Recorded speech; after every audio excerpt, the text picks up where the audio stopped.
নমস্কার বন্ধুরা, মধুর রান্নাঘরে আপনাদের সবাইকে স্বাগত।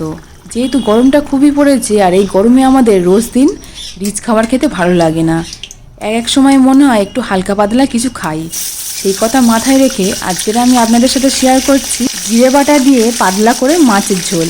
চলুন তাহলে বেশি কথা না বলে রেসিপিটা শুরু করি।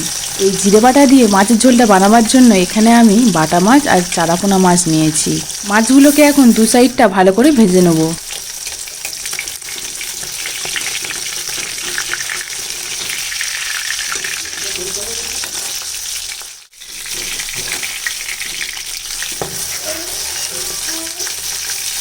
মাছগুলো দু সাইডটা ভালো করে ভাজা হয়ে গেছে। এবার আমি একটা পাত্রের মধ্যে তুলে নিচ্ছি।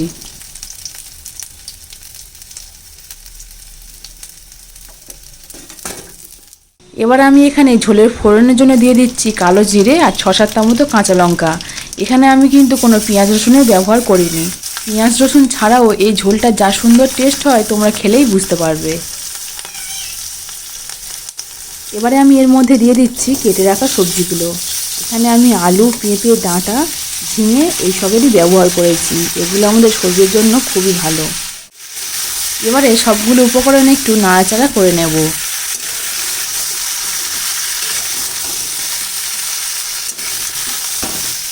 এবারে এর মধ্যে দিয়ে দিলাম পরিমাণ মতো নুন। নুনটা দিয়ে আবারও একটু নাড়াচাড়া করে নেব।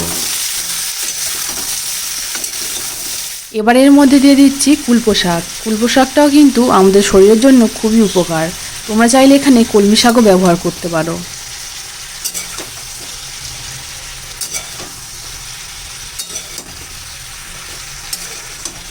এবারে এর মধ্যে দিয়ে দিচ্ছি আদা আর জিরে বাটা। এখানে কিন্তু জিরের পরিমাণটা একটু বেশি রেখেছি। আদা ও জিরের সাথে সমস্ত উপকরণগুলো ভালো করে আমি কষিয়ে নেব। আর এটা কষাবার সময় এত সুন্দর গন্ধ বেরোবে, পেঁয়াজ রসুন দিয়ে বানানো ঝোলকে হার মানাবে।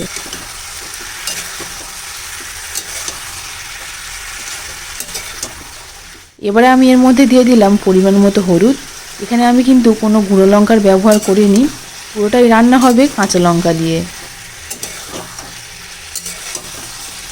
এখন আমি এর মধ্যে দিয়ে দিলাম অল্প একটু চিনি। তোমরা এখানে চিনির পরিবর্তে গুঁড়ো ব্যবহার করতে পারো, আবার চিনি নাও দিতে পারো।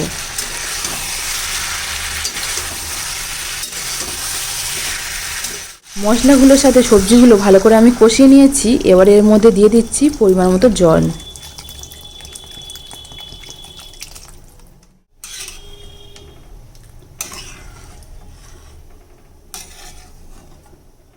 ঝোলটা ফুটে উঠেছে আর সবজিগুলো প্রায় সেদ্ধ হয়ে এসছে।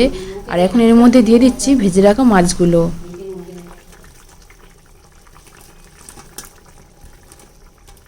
ঝোলের সাথে মাছটা 1 মিনিট মতো একটু ফুটে গেলেই গ্যাসটা আমি অফ করে দেব।